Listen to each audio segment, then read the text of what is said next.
Good evening, everyone. How are you all? I hope you all are good. So, today the topic in the journal entry is expense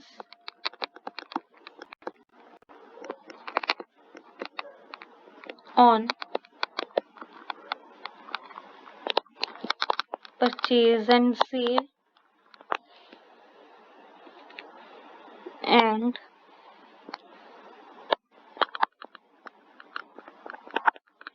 profit or loss on sale. Okay, we will simultaneously cover this topic.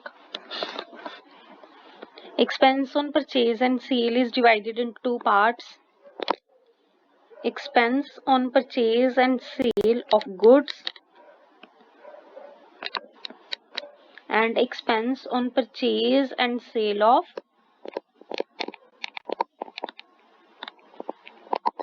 investments or other assets. In the same way, profit and loss on the sale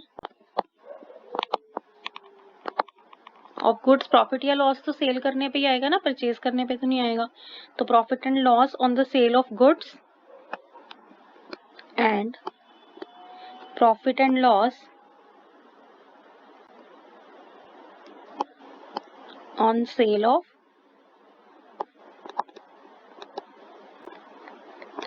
assets. Okay, these are the four cases. First is expense on purchase and sale of goods. ठीक है.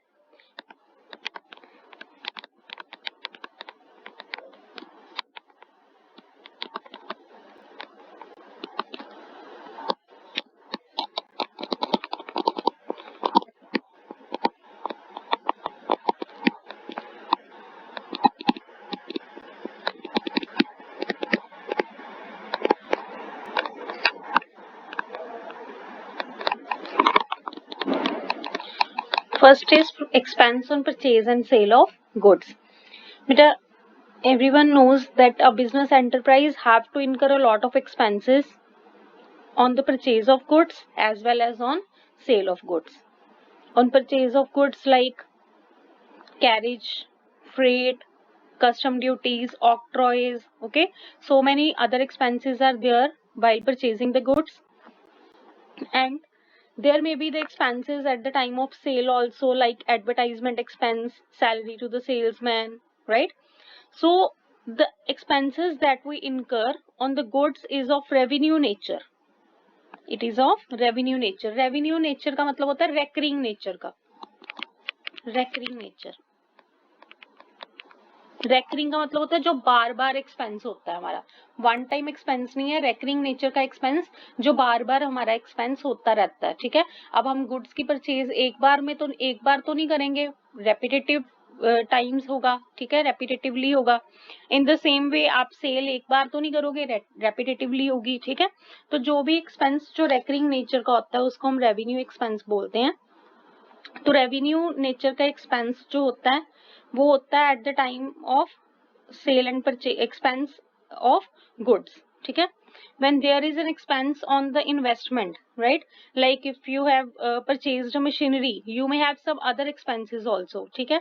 तो अगर आप fixed assets purchase कर रहे हो तो उस पे जो आपके एक्सपेंसेस होते हैं वो कैपिटल नेचर के एक्सपेंस होते हैं. ठीक है. तो दोनों का ट्रीटमेंट भी हमारा डिफरेंट होता है. जैसे आप मशीन परचेज कर रहे हो उस पे अगर आपको कोई ट्रांसपोर्टेशन चार्जेस पड़ रहे हैं, कोई कैरेज चार्जेस पड़ रहे हैं, कोई इंस्टॉलेशन मशीन आपने ले ली उसको इंस्टॉल करवाने का खर्चा हो रहा है, तो वो वन टाइम ही होगा ना. मशीन आप बार बार तो नहीं परचेज करोगे या कोई भी फिक्स्ड एसेट आप बार बार तो नहीं परचेज करोगे. तो वो रेकरिंग नेचर का नहीं हुआ. ठीक है. उसको हम कैपिटल एक्सपेंडिचर बोलते हैं जो हम कैपिटल एसेट्स पे करते हैं.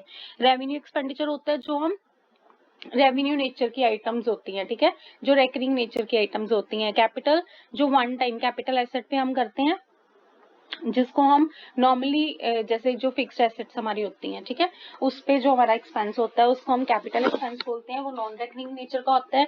इसलिए दोनों की ट्रीटमेंट्स भी अलग अलग होते हैं. ठीक है. बच्चे जो अगर आप गुड्स परचेज कर रहे हो उस पे जो आपको एक्सपेंसेस हो रहे हैं वो हम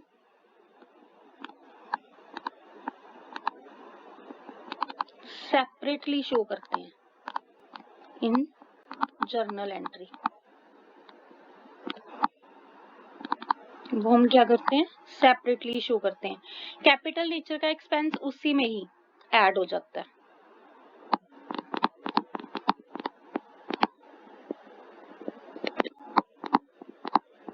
ये फिक्स्ड एसेट में ही ऐड हो जाता है। जैसे मान लो मैंने 1 लाख की मशीन परचेज की है, ठीक है, उस पे मेरे 5000 के इंस्टॉलेशन चार्जेस पड़ रहे हैं, तो मैं मशीनरी अकाउंट में 1,05,000 अपना जो है वो डेबिट कर दूंगी, ठीक है। मतलब मैं सेपरेटली उसको पोस्ट नहीं करूंगी, उसको मैं उसके बीच में ही ऐड कर दूंगी। लेकिन अगर हमारा रेवेन्यू नेचर का एक्सपेंस होता है तो उसको हमें सेपरेटली अकाउंट शो करना पड़ता है उसका क्यों हो रहा है वो, ठीक है। जैसे इन दोनों की हम एग्जाम्पल लेते हैं।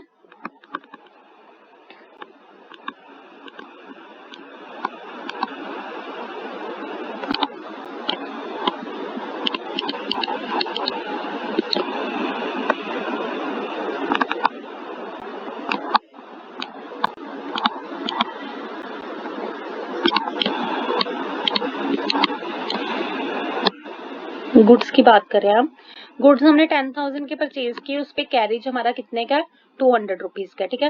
बेटा सबसे पहले तो गुड्स परचेज की एंट्री डालो, क्या आएगी। गुड्स परचेज कर रहे हैं, कुछ भी नहीं लिखा तो हम कैश ही अज्यूम करते हैं ना। Purchases account debit to cash account normal, और हम कार्टेज पे कर रहे हैं परचेज करने पे, तो हम नॉर्मल इसकी भी नॉर्मल जर्नल एंट्री डाल दो, वो क्या होगी, कार्टेज पे कर रहे हैं तो कैश में ही कर रहे हैं ना, तो कैश तो चला गया।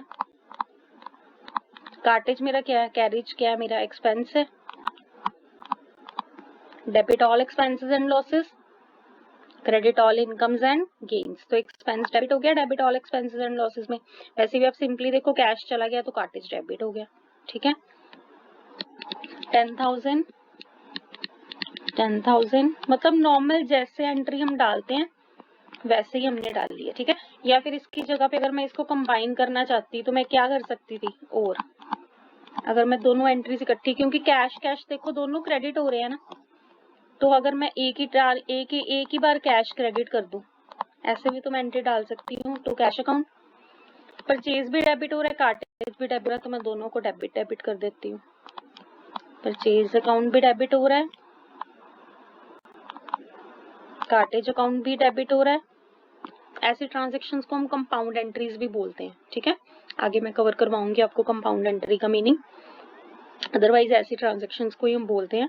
तो परचेज अकाउंट 10,000 परचेज अकाउंट में था, 2,000 कार्टेज में था, टोटल कैश कितना हो रहा था 10 + 2 12,000। तो हम ऐसे भी तो एंट्री पोस्ट कर सकते हैं ना, ठीक है। इसका मतलब क्या हुआ कि मैं जो एक्सपेंस है वो सेपरेट शो कर रही हूँ, ठीक है। ये तो हो गया normal case. Expense on purchase and sale of goods normal case है, ठीक है। सिर्फ अंडरस्टैंड करने की बात ये है, सेपरेटली शो कर रहे हैं। आप सोचो कि नॉर्मल केस है, नॉर्मल में हम सेपरेटली शो करते हैं ना, तो मैंने नॉर्मल सेपरेट एंट्रीज डाल दी, बस उसको मैंने कंबाइन करना आपको सिखा दिया कि ऐसे हम कंबाइन भी कर सकते हैं एंट्री को, ठीक है। इसकी सेकंड एग्जांपल अगर मैं सेल के टाइम पे भी लूं, example 2, goods sold for cash 8,000, sales commission paid 320, ठीक है। सेपरेट एंट्री डाल लो पहले, मतलब अभी क्योंकि आप स्टार्टिंग कर रहे हो, आप बिगिनर हो, तो सबसे पहले आप ऐसे एंट्रीज डालनी आपके लिए ज्यादा इजी हो जाएंगी, सेपरेट सेपरेट, ठीक है ना। अगर एग्जाम में आपको बाई चांस लगे कि ऐसे सेम ही चीज हो रही है, एक ही ट्रांजेक्शन में दो कॉमन चीजें आ रही हैं, तो आप उसको कंबाइन भी कर सकते हो। इसकी भी मैं पहले सेपरेट डालूंगी, फिर देखते हैं कंबाइन होती है या नहीं होती। Goods sold for cash, cash की हम सेल्स कर रहे हैं, कैश मेरे बिजनेस में आ रहा है, कैश अकाउंट मेरा क्या हो गया, debit to sales account 8,000 8,000, okay. Sales commission paid, अब हमें कमीशन सेल पे पे कर रही हूँ, तो कैश मेरा जा रहा है to cash account, sale commission is my expense, expenses are always debited, sales commission account debited 320 rupees 320 rupees. Is this clear? ठीक है, आप इसको कंबाइन कर सकते हैं, नहीं कर सकते। एक कैश डेबिट हो रहा है, एक कैश क्रेडिट हो रहा है, मीन्स दोनों एंट्रीज ऐसे सेपरेट सेपरेट आएंगी हमारी। कैश पे सेल की गुड्स तो cash account debited to sales account, और सेल्स कमीशन पे कर रहे हैं हम तो सेल कमीशन कैश जा रहा है to cash. Is this clear? Is this clear बेटा? नेक्स्ट इज द केस, ठीक है, ये तो होगी सिंपल एंट्री हम डाल रहे हैं in case of sale and purchase of goods. Now next is in case of investment. Investment के केस में मैंने क्या बोला है कि हम एसेट के अकाउंट में एक्सपेंस को ऐड कर देते हैं, हम उसको सेपरेट शो नहीं करते, क्योंकि एक ही बार में मेरा वन टाइम एक्सपेंस हो रहा है ना, मेरा मैं मशीन ले रही हूँ तो मेरा वन टाइम एक्सपेंस है, तो हम ये अज्यूम कर लेते हैं कि उसके एक्सपेंसेस को सेपरेट हेड क्यों ओपन करना। ठीक है, एक बिजनेस में वो ये चीज अज्यूम कर लेते हैं कि सेपरेट हेड क्यों ओपन करना, एक ही बार तो हम बाय कर रहे हैं। ठीक है, एक ही बार में हम बाय कर रहे हैं तो सेपरेट हेड हमें ओपन करने की जरूरत ही नहीं है, इसलिए हम उसी में ही ऐड कर देते हैं उसको। ठीक है, जैसे मैं इसकी एग्जांपल लेके बताती हूँ आपको।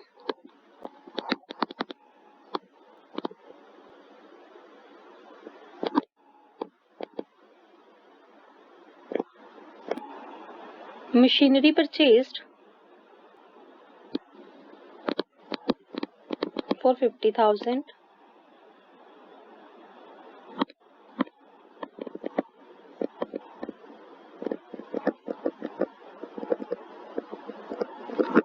transportation expenses 2,000, and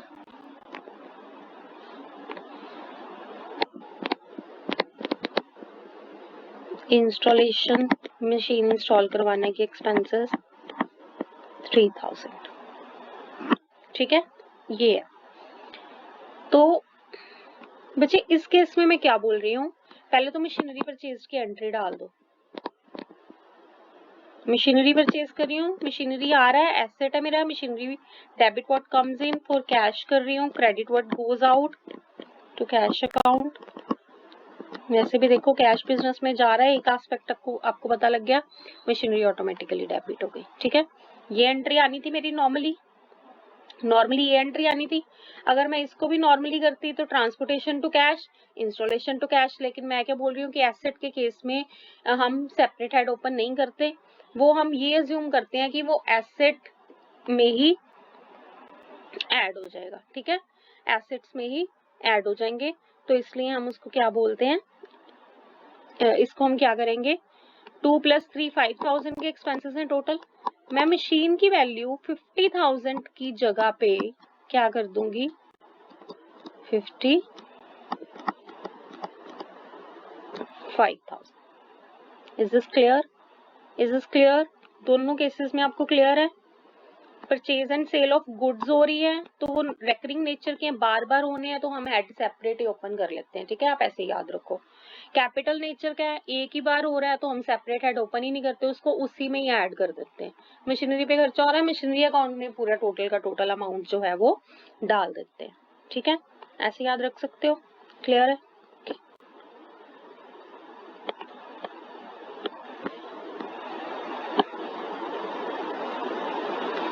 50,000 लिखोगे तो एंट्री गलत हो जाएगी। ठीक है, बार बार याद करवा रही हूँ।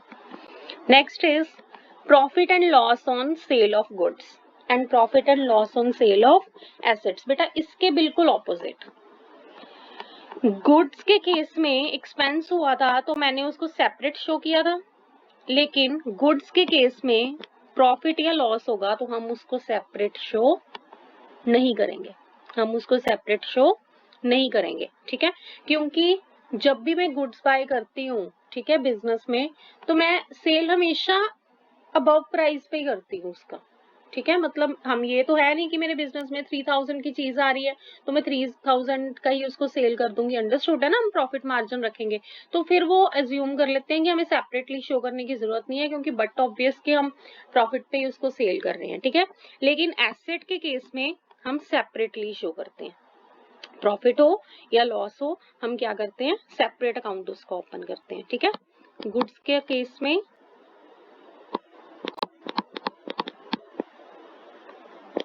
नॉट डेल्ट सेपरेटली, इस केस में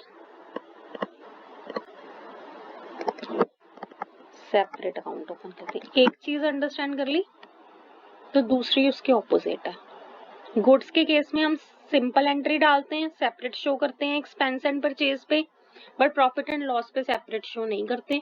इन्वेस्टमेंट के केस में मशीनरी के अकाउंट में ही वो ऐड कर देते हैं, बट एसेट के केस में प्रॉफिट एंड लॉस हम बीच में नहीं ऐड करते, उसको सेपरेटली शो करते हैं। ठीक है, इसकी भी मैं एग्जांपल बता रही हूँ। फॉर एग्जांपल सबसे पहले हम इसकी बात करेंगे, goods costing 3000 sold for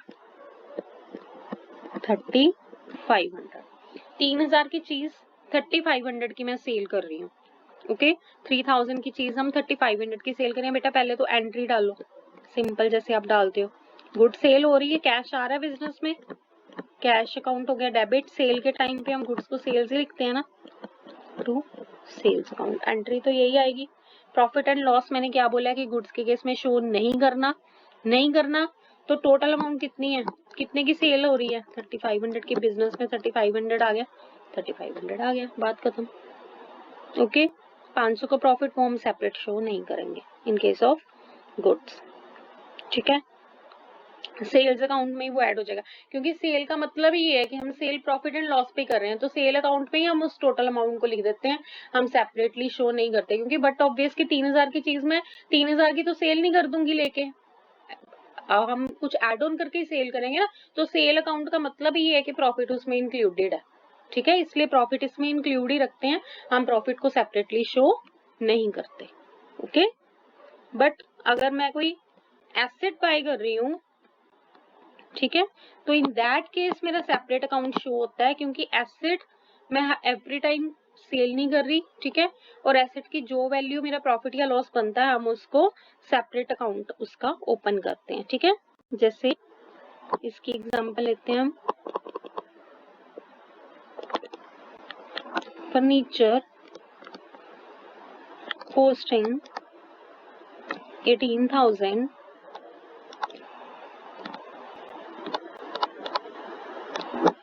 is sold for 16,000। ठीक है, तो सबसे पहले एसेट के केस में अपने प्रॉफिट एंड लॉस ही निकालना है। 18,000 की चीज कितने की सेल हो रही है, 16,000 की। इसका मतलब 2,000 का मेरा क्या आ गया, लॉस। ये सबसे पहला काम है आपका, क्योंकि लॉस है या प्रॉफिट है उस पर डिपेंड करता है ना हम उसको डेबिट करेंगे या क्रेडिट करेंगे।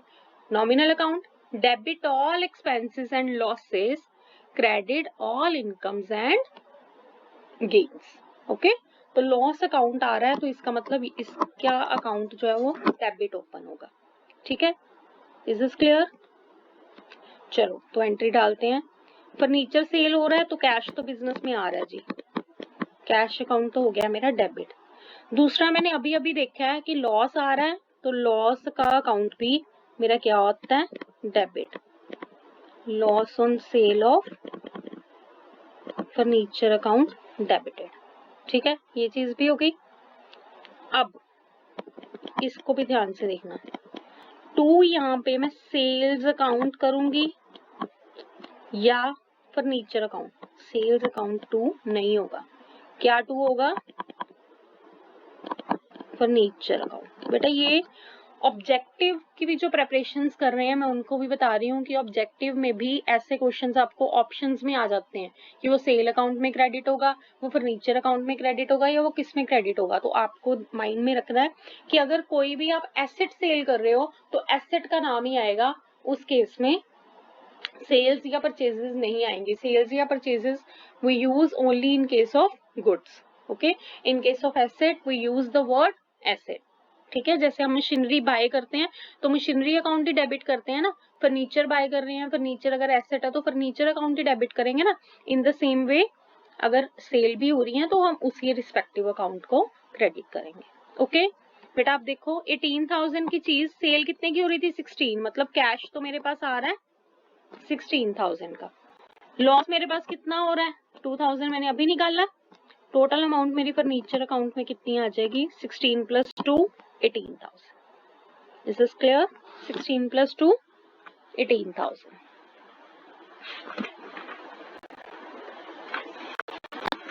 ओके, एक और एग्जांपल लेते हैं।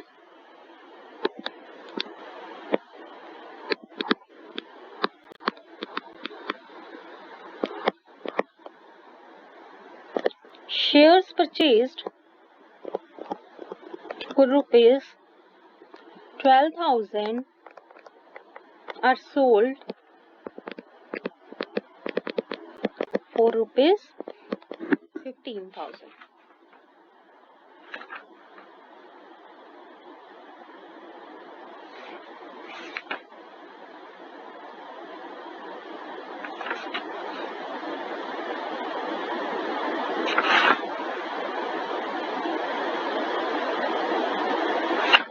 एक second,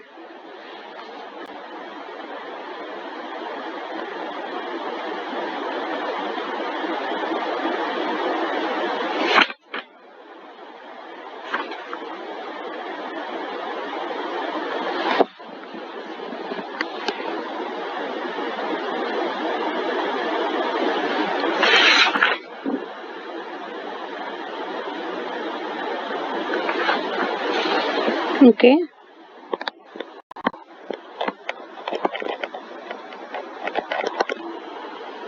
Brokerage on sale is 500 rupees. Okay.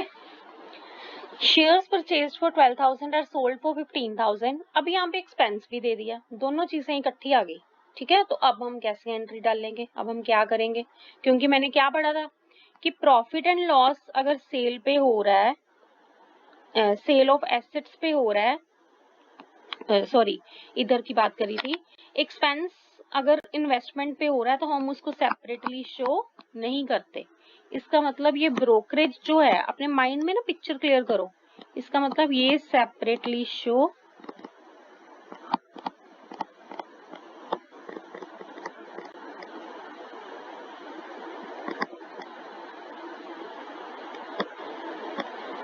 Not separately shown. Okay, ये सेपरेटली शो नहीं होगी। ठीक है, बट क्या पढ़ा था हमने, एसेट है तो वो सेपरेटली, प्रॉफिट एंड लॉस जो है एसेट पे वो सेपरेटली शो होगा। ठीक है, प्रॉफिट एंड लॉस एसेट पे हो रहा है तो वो सेपरेटली शो होगा। इसका मतलब यहाँ से देखो प्रॉफिट और लॉस आपका कितना निकल रहा है, 12,000 की चीज है, 15,000 का बेटा आप उसको सेल कर रहे हो, तो आपका प्रॉफिट कितना हो गया, प्रॉफिट आपका हो गया 3,000 रुपीज।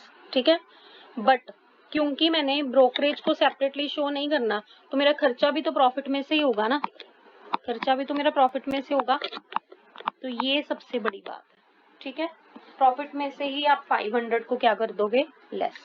सबसे पहले मैंने क्या बोला था, प्रॉफिट निकाल लो या लॉसेस निकाल लो, क्योंकि हमने सेपरेटली शो करने होते हैं, सेपरेटली शो कर रहे हैं। ठीक है, 12,000, 15,000, 3,000 का प्रॉफिट था, बट 500 के मेरे एक्सपेंसेस हो रहे हैं, तो मेरे प्रॉफिट में से उतनी अमाउंट कम भी तो हो जाएगी ना, नेट प्रॉफिट तो मेरा 2500 का ही रहा। ठीक है, अब नॉर्मली पहले तो एंट्री डालो,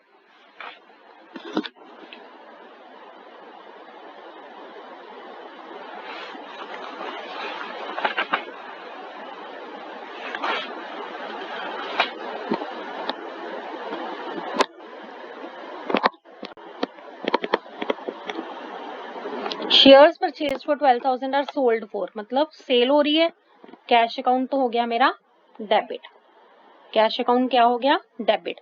अब दूसरी साइड पे मेरा क्या हो रहा है, प्रॉफिट हो रहा है ना, तो credit all incomes and gains, profit मेरा क्या होगा, क्रेडिट होगा ना, डेबिट तो नहीं होगा। तो टू, सबसे पहले तो शेयर्स को हम इन्वेस्टमेंट बोल देते हैं। ठीक है, सेल सिंपल देखो, आप सेल हो रही है अगर की शेयर्स की, तो cash account debit to investment account, ये आएगी एंट्री। बट प्रॉफिट भी हो रहा है तो to profit on sale of investment. Is this clear, profit on sale of investment. तो देखो शेयर की वैल्यू कितनी थी, 12,000, इन्वेस्टमेंट अकाउंट में आ गया 12,000, प्रॉफिट कितने का हुआ था, 2500 का, प्रॉफिट वाले अकाउंट में आ गया 2500। ओके, कैश टोटल वैसे आना था आपके पास 15,000, बट 500 के एक्सपेंसेस हो गए, तो मेरे पास कैश कितना बचा, 14,500।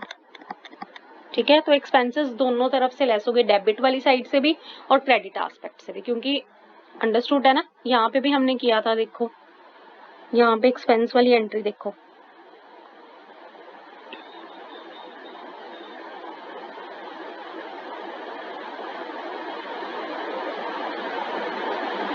हमने उसी अकाउंट में ही एड लेस की थी ना, एडजस्टमेंट सारी उसी अकाउंट में ही की थी ना, जो मशीनरी का अकाउंट था उसी में ही हमने सारी एडजस्टमेंट्स की थी। ठीक है, इसमें भी हम उसी में ही सारी एडजस्टमेंट्स कर रहे हैं, प्लस माइनस जो होगा वो उसी में ही होगा। ठीक है, तो कैश अकाउंट मेरा क्या हो रहा है, डेबिट। वैसे कैश आप अपनी नॉलेज से भी देखो, आप अपनी कॉमन सेंस से भी देखो, तो 15,000 कैश आना था, बट 500 का एक्सपेंस हो रहा है, तो 500 मैंने क्या कर दिया, क्योंकि हमने पढ़ा था ना सेपरेटली शो नहीं होते, नॉट सेपरेटली शोन, तो सेम चीज ही हमने यहाँ पे की है, सेपरेटली हम एक्सपेंस को शो नहीं कर रहे, तो हमने कैश मेरे पास अदरवाइज आना था 500 का, 15,000 का। बेटा ये जो एंट्री थी ना मशीनरी परचेज वाली, ये परचेज की बात हो रही थी। ठीक है, अब हम एंट्री कर रहे हैं सेल की, अगर सेल हम कर रहे हैं तो सेल के केस में अब हम उसकी एंट्री को कैसे पास करेंगे। ठीक है,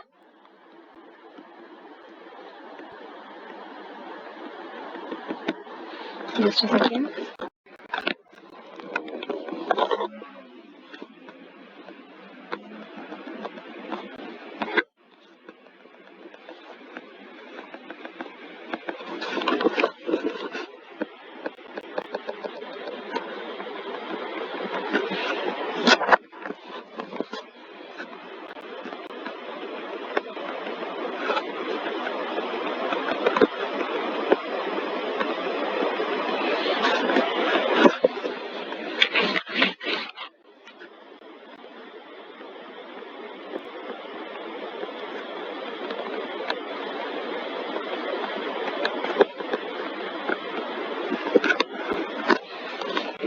Just a second.